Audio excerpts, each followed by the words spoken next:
Goedemiddag, good morning. It's so nice to be in the Netherlands and see you, Rose.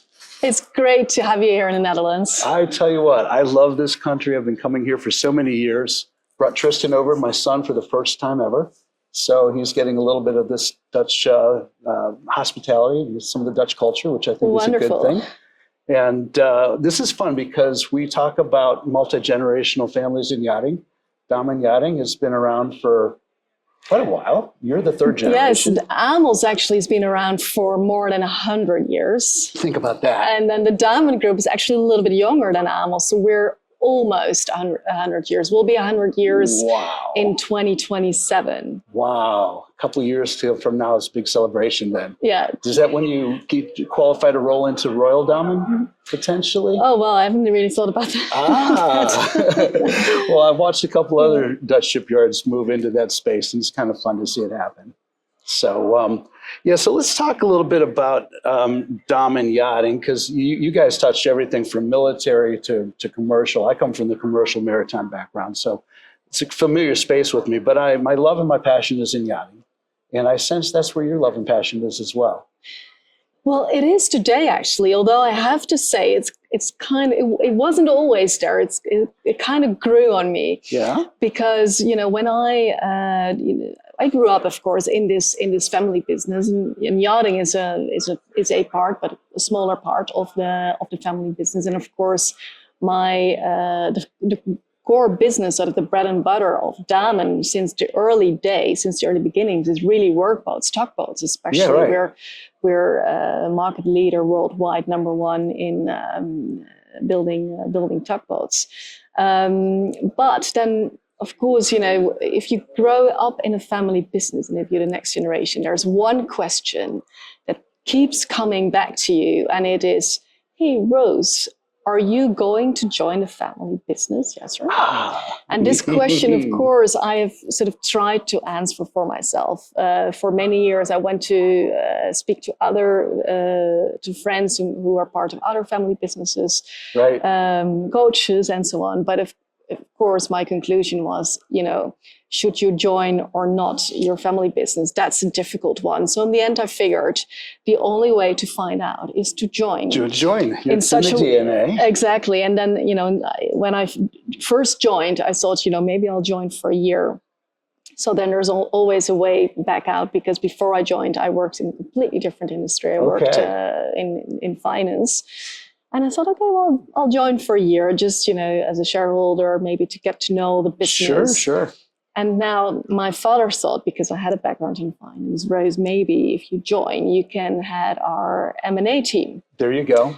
And I'm like, well, maybe not, because if I'm joining the family business because I really want to understand sort of what our core business is about. And it was actually my brother Arnoud who then had the idea, Rose, why don't you go and join our yachting business? Because that business is actually, so you have to, if you have a map of the Netherlands, our headquarters is basically right in the middle in a place called Gorkum on the River Rhine. Yes. But then our yacht building facilities are about an hour and a half, an hour, 45-minute drive from there in the very southwestern part of the Netherlands in Zeeland and Flushing. Right. That's near where Oceanco builds too, right? Well, yeah, Holland's a small country, but it's an hour probably from Oceanco. Oh, and okay. Like an hour, the distance is all right. Yeah, an hour and 15 probably from where Oceanco builds.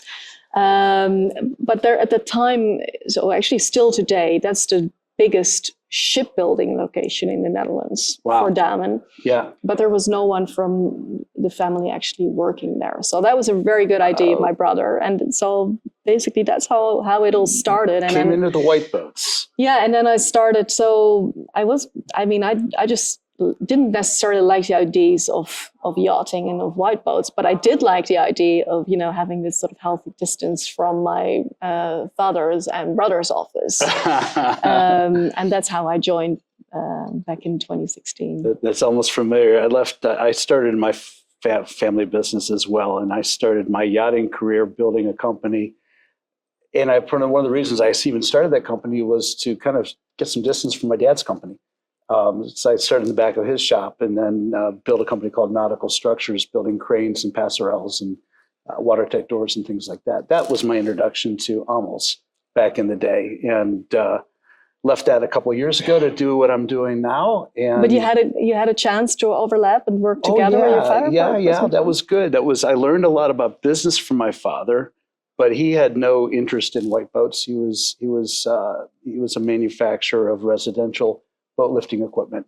So I learned white boats from a very early age, supplying sailing yachts and then going into power yachts and then growing my knowledge and my business as the industry grew up. But the family business, I think, is important. I think in the context of yachting, it's also an interesting conversation because you see so many shipbuilders and businesses, subcontractors, which was the topic of the conversation today, that start out as small cottage industries.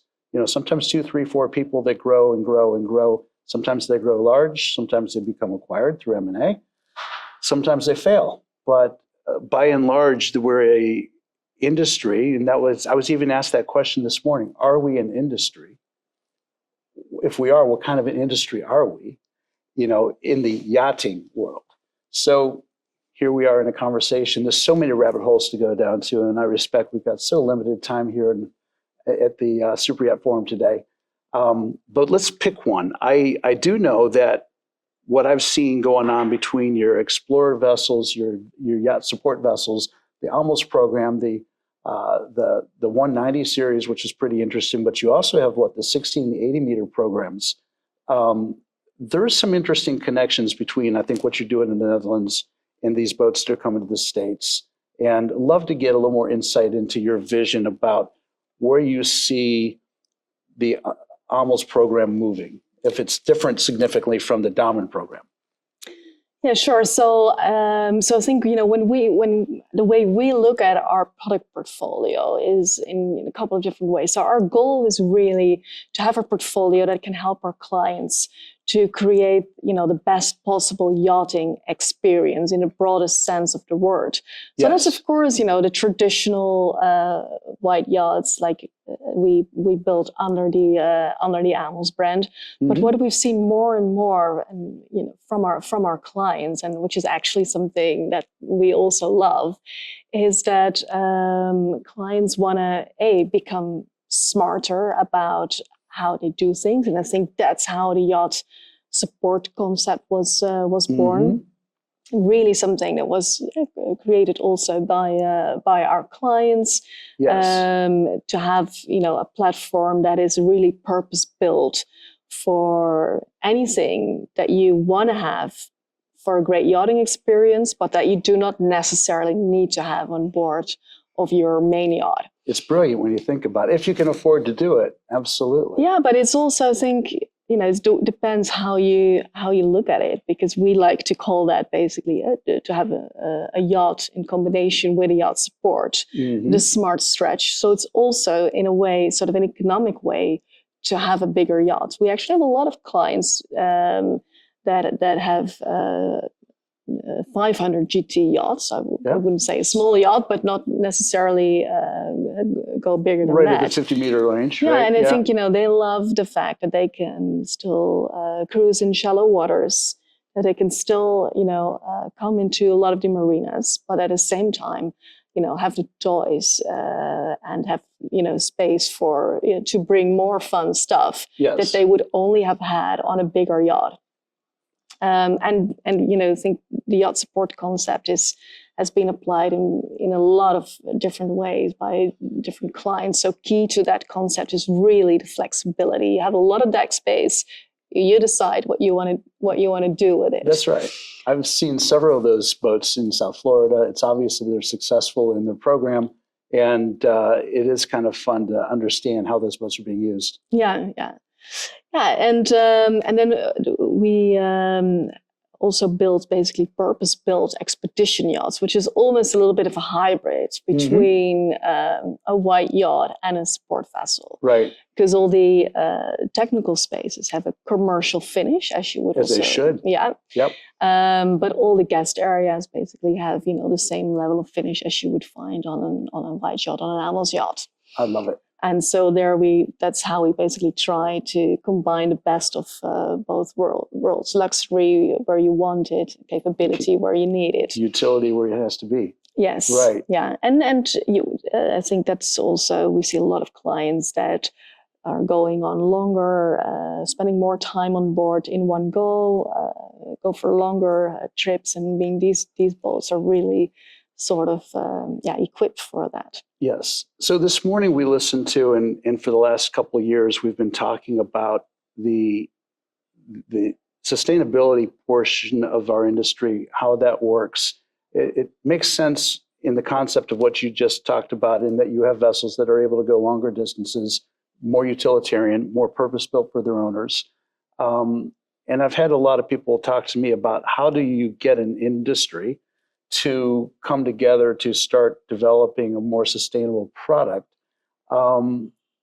Your clients, are they coming to you now and specifically asking for a more sustainable or a more eco-friendly type of platform, or is this still something that needs to be sold to our owners, the people coming in wanting to spend money in our industry?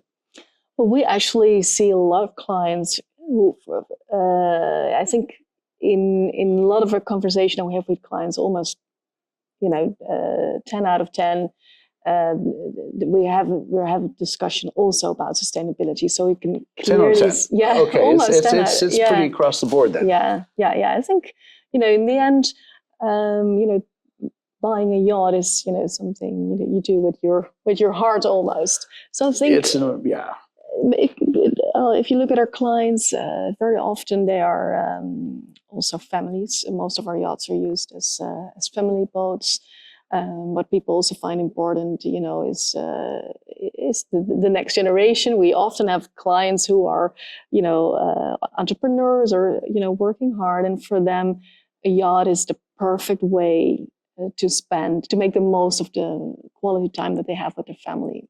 And so it's not just one person buying a yacht, it's a family buying a yacht. And very often the next generation also has a voice in that. As they should. Yeah, as they should. Right. As they should. And it should be a fun project also do and to build together. So it is very important on the one hand. I think our commitments, of course, are to sustainability are driven by the market. But on the other hand, they're also very much, I think, driven by us and by our employees and what we find important. And I think, luckily, we can most of the time find our clients there. So it's something that we share with them, and it's also. So it's a really important topic, basically, in our product development. And of course, a lot is always said about, propulsion. But I think we shouldn't forget that there's also a lot of smaller things that you can do with just as big an impact. Your efficiencies, and how the hotel load is managed. Yeah, and also how we actually build. Right. And also part of it, actually, what you end up doing with it, because what we see more and more is that our clients want to do more than basically just sort of cruise the Med and have a great holiday. Very often they really think that part of potential education that they can give about the oceans to either their next generation in the family or potentially to a wider audience is actually really important. We've seen some of our support vessels being used for disaster relief operations. So people are really thinking, how can we leverage our platform, to do more than just create amazing holidays? Well, it's interesting you bring that up, Rose. I actually have the Seakeepers medallion. Oh, I love it. I've been closely aligned with the Seakeeper Society for a while, and something that they really advocate, and I know it's a very personal thing, is working with families and owners of these vessels to create an opportunity to bring scientific studies and scientists on board and go into places you can't otherwise get to easily without some benevolent support like that. And so that's what I love about this industry, is when you can come together and find a common goal that brings some purpose to using these boats. Isn't that great? And isn't that a win-win? That is. Because it's, it's basically we contributing to our industry contributing to science, and at the same time also you can learn so much from having scientists on board. Well, it's a continuous feedback loop. Because you're out there and you're on the ocean. There's nothing more therapeutic, I think, than being on the ocean with your family. It's the distractions of the world kind of fade away, and you now start focusing on what I think is really important: your own personal growth, your family's future, what that looks like, and to have that privilege and ability to be on the ocean together to do that is, I think, it's an enriching experience. So then to add that next layer to say we're actually contributing something back, we're whether it's sampling the seas or bringing an opportunity for somebody to do something special, it doesn't get much better than that, I don't think. And I think also very important, group of people in our industry, our crew.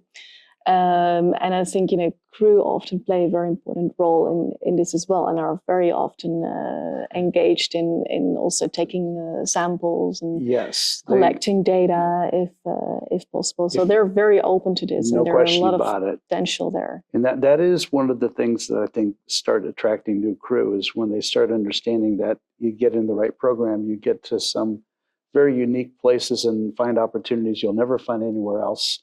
I think that's special. Earlier this morning, you brought up something that I thought was interesting. You used the word trust, and, in your trust concerns, and I think, trust brings a conversation about the stability of our industry. Could you touch on that just a little bit for what we're talking about this morning? I thought it was good. Yeah, so I think trust is so important to us in many ways as a family business. Of course, first and foremost, trust of our clients, and I think transparency about what we do, how we do it. Something that we're in together with our clients for the long term. Right. But I also think that as an industry, trust is something that we should be very look after very well. But that requires, I think, some effort as well. Sort of, to explain, our story in the right way. Mm-hmm. And I think as an industry, that's something that we.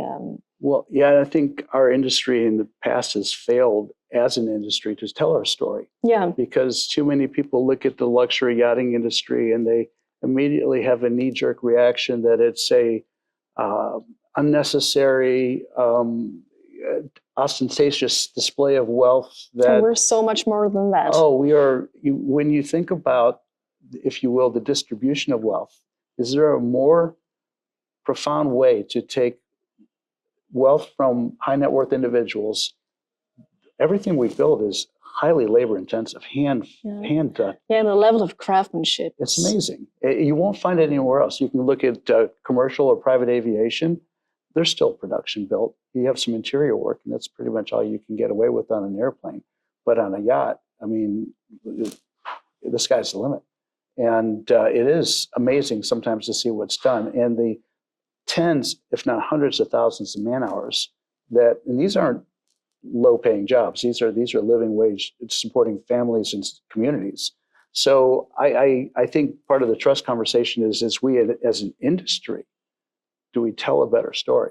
Do we find a better way to tell the story? I know in the United States that's been a problem, and that's one of the reasons why I think we've lost some of our shipbuilding industries. Is it's moved overseas because we disrespected what we had in our own country there for a while. Yeah, I think we in our part of the world in Europe, we have some work to do there as well. It's not an I wouldn't say it's not an easy, It's not an easy conversation. No. To have, but I think it's important for on the long run. Right. And I think also as family businesses, maybe apart from just the industry, we also have have work to do. You know, I think families often try to keep a low profile. That's what we prefer in. Of course, you would expect that. In and that's media. a privilege too. Yes, and at the same time, I think, you know, we also have a very long-term view, which is often something that our employees appreciate. And I think, you know, that way we are also very important contributors to our local and more than just local economies. Well, I've always admired the Netherlands for your ability to bring. We talked about multi-generational ownership of vessels, but when I go into shipyards here in the Netherlands, I see multi-generational workers.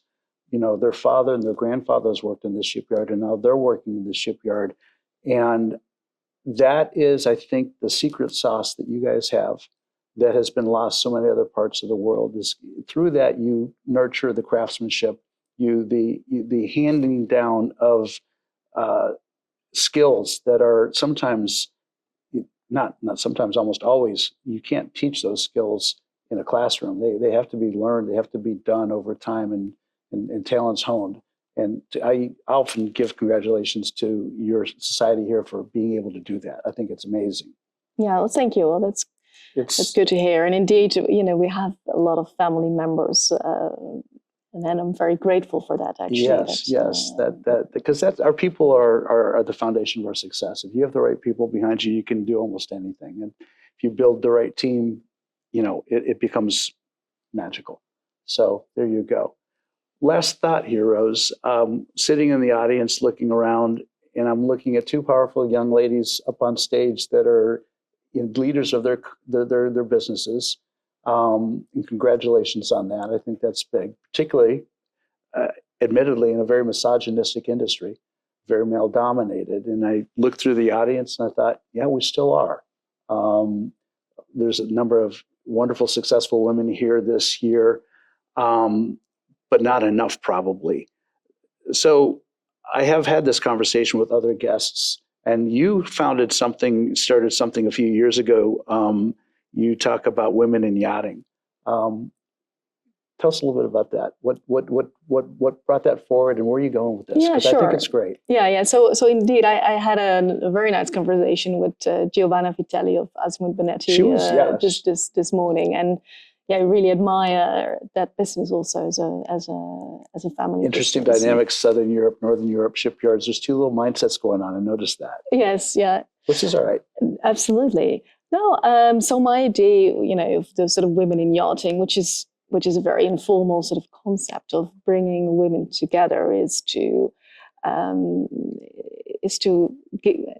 give women in this industry an opportunity to network, to get to know each other. So it's really people from shipyards, from co-makers, from crew, from yacht brokers, and legal, so designers, of course. So really from all corners of this industry. And of course, I hope that these women will, you know, support each other.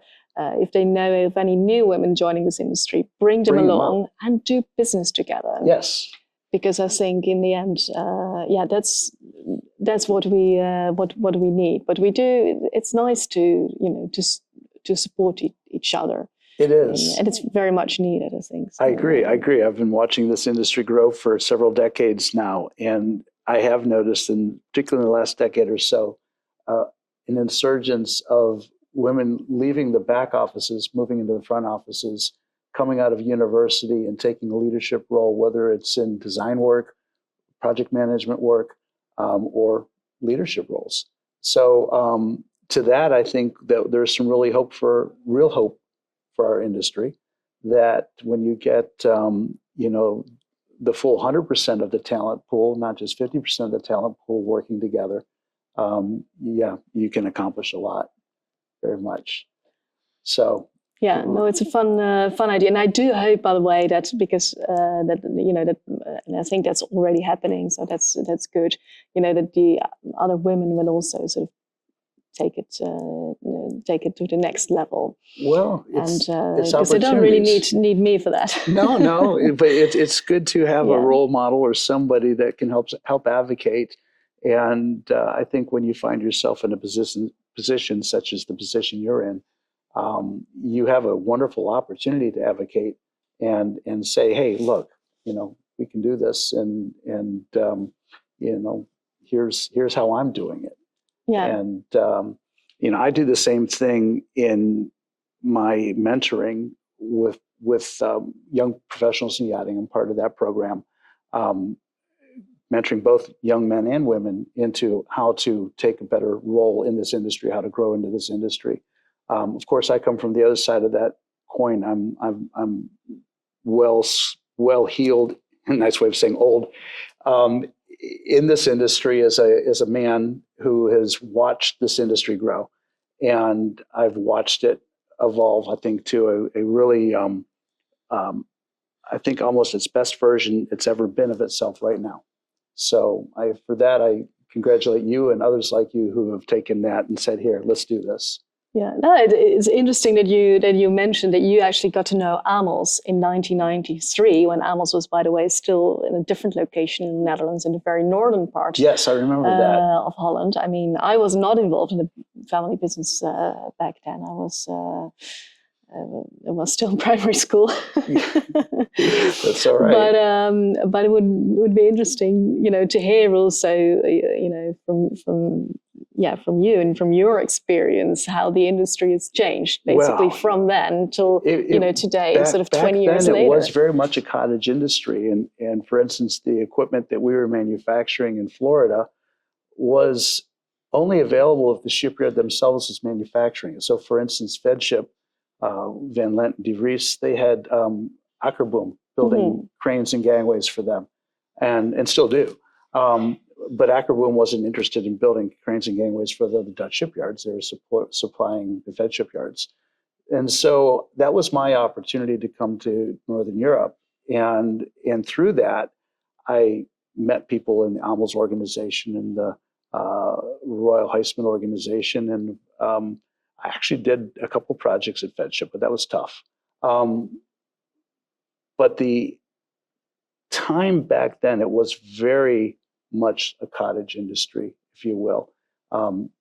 It still is about personal relationships, but it was really about personal relationships. A lot of trust. You're coming across the ocean as an almost unknown entity and having to demonstrate that you have the competence and the ability to support long term. And that's the part I think a lot of people miss out in this industry, is that we build equipment, we build ships, yachts that they don't have a 5-year or a 10-year or 15-year shelf life. They've got 30, 40, 50-year shelf lives. Or I mean, what point in time do they actually go to the scrapyard versus just the third refit, third repower, whatever that looks like? So back when I was coming to Europe, doing business in Europe, it was handshake contracts, believe it or not, oftentimes, or very simple contracts. Equipment was not necessarily classed. The sophistication of how things were done was still being evolved. It was a different time for sure. We were all growing up. I think we're all learning our way. Compared to what I see today, it is a very regimented business now. You fit in a box very clearly and cleanly. You have a list of items you have to be able to check off to say, I qualify to do this. So to the consumer's benefit, you are getting a much higher standard or a verifiably standardized product, assuming you can get it. The supply chain is still challenging. But back when I started, it was a lot of fun because we were figuring it out, and we were figuring it out together. So there was camaraderie. There was there's that give and take that happens when you're working to a common end, and it was a great time to be in the business.